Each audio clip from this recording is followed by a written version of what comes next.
প্রত্যেক শিক্ষক প্রতিনিধিকে জানাই নতুন বছরের আন্তরিক শুভেচ্ছা।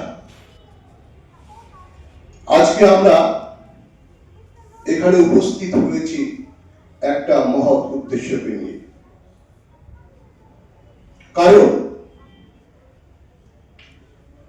আমরা জানি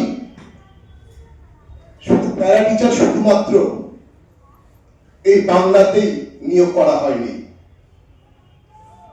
যখন দেশের 4.5 কোটি শিশু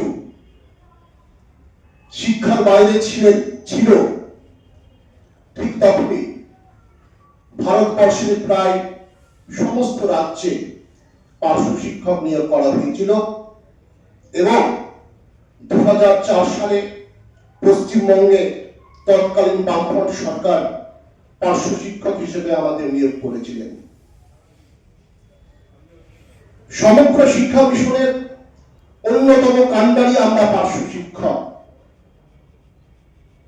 অন্যতম কাণ্ডারি বলার কারণ রয়েছে, যখন দেখছে গোটা ভারতবর্ষ সহ অন্যান্য রাজ্যে স্কুল ছুটের পরিমাণ বাড়তে বাড়তে বেড়েই চলেছে, তখন পশ্চিমবঙ্গে পার্শ্ব শিক্ষকদের নিয়োগ করা হয়েছিল। বাংলার সমস্ত পার্শ্ব শিক্ষক শিক্ষিকারা আদর্শ নিষ্ঠার সঙ্গে স্কুল ছুটতে চিহ্নিত করে স্কুলমুখী করে তোলে।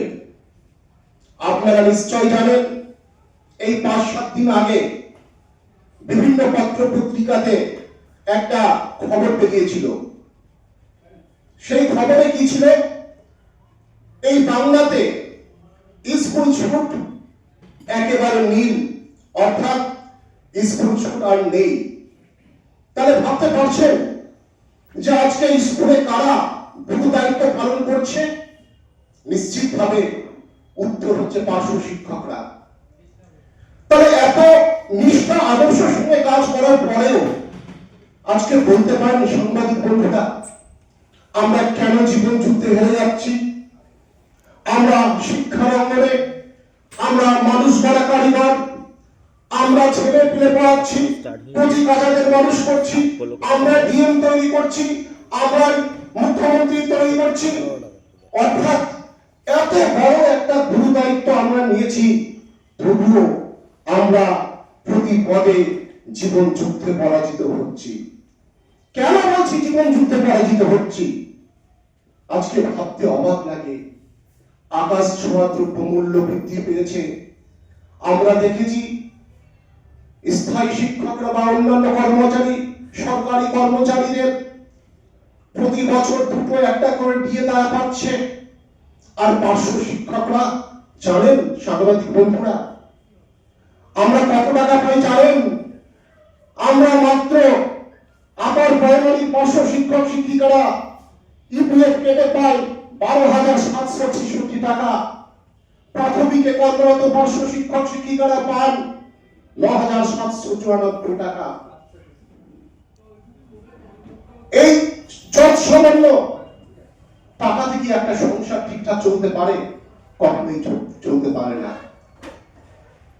সে দিয়ে দিক, তাদের সাংবিধানিক অধিকার তারা পাক, কিন্তু আমরা তো পার্শ্ব শিক্ষক, আমাদের তো সন্তান আছে, আমাদের তো ছেলে আছে, আমাদেরকে তো ছেলেদের মানুষ করতে হয়, কিন্তু আমরা পেরে উঠি না, কারণ আমাদের সেই বেতন নেই। আজকে আমরা দেখেছি আমাদের মাননীয় মুখ্যমন্ত্রী তার গঠনমূলক কর্মযজ্ঞের মধ্যে দিয়ে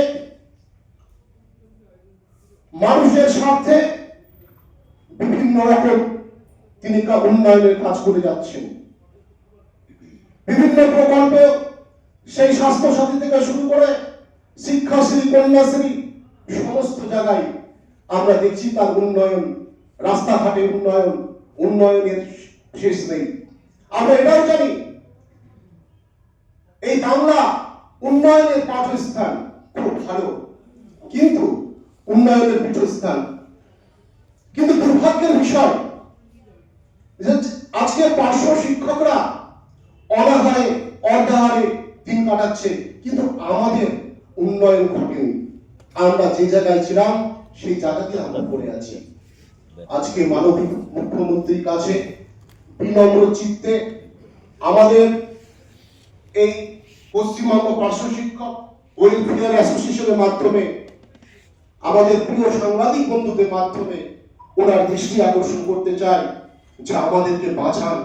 এই যত সামান্য টাকাতে আমাদের সংসার চলে না, চলতে পারে না।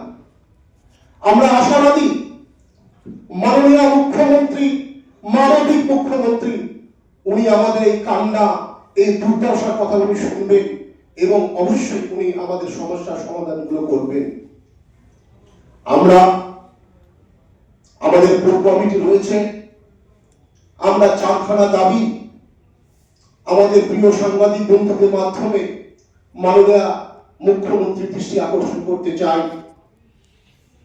অবিলম্বে বর্তমানে আমাদের বেতন 1/3/2024 1091 অনুসারে যাতে আমাদের বেতন বৃদ্ধি হয়।